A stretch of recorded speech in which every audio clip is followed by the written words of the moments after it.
সময়ে আমাদের খুবই ক্লান্তভাব, খিদে না পাওয়া, মুড সুইং হওয়া, ঘুম না হওয়া দেখা যায়। আর এগুলো হলে স্বাভাবিকভাবেই রোগ প্রতিরোধ ক্ষমতা কমে যাবে। কিন্তু ধরুন যদি এই সমস্ত প্রবলেমের সলিউশন একটি জিনিসেই পাওয়া যায়, তা কতটা ভালো হতে পারে। হ্যাঁ, আমি এখন সেই ফলের কথাই বলবো যাতে আপনি সব কিছু পেতে পারেন। সেটি হলো কলা। 100 গ্রামের কলা থেকে আমরা 116 কিলো ক্যালোরি এনার্জি পাই, যা আমাদের কিন্তু অনেকটা শক্তি দেয়।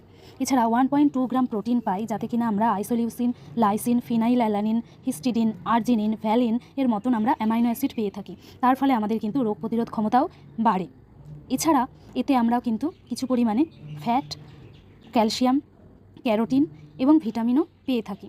এছাড়া সোডিয়াম এবং পটাশিয়ামে ভরপুর কিন্তু এই কলা। এছাড়া এই কলা থেকেই আমরা সেরোটোনিন আর ডোপামিনের মতন গুড হরমোন পাই, যা কিন্তু আমাদের খিদে বাড়ানোর সাথে সাথে মুডও ভালো করে। এখানে 2016 সালের একটি জার্নাল দিলাম, যেখানে লেখা আছে কলার বায়োঅ্যাক্টিভ কম্পাউন্ডের কথা, যা কিনা অ্যান্টিঅক্সিডেন্ট হিসেবে কাজ করে আমাদের শরীরে এবং আমাদের শরীরকে স্ট্রেস থেকে বাঁচায়। তাহলে এবার বলো তো, খিদে পেলে তোমরা কী খাবে? এরকমই ভিডিও যদি আরও পেতে চাও তাহলে প্লিজ লাইক আর সাবস্ক্রাইব করো। Thank you.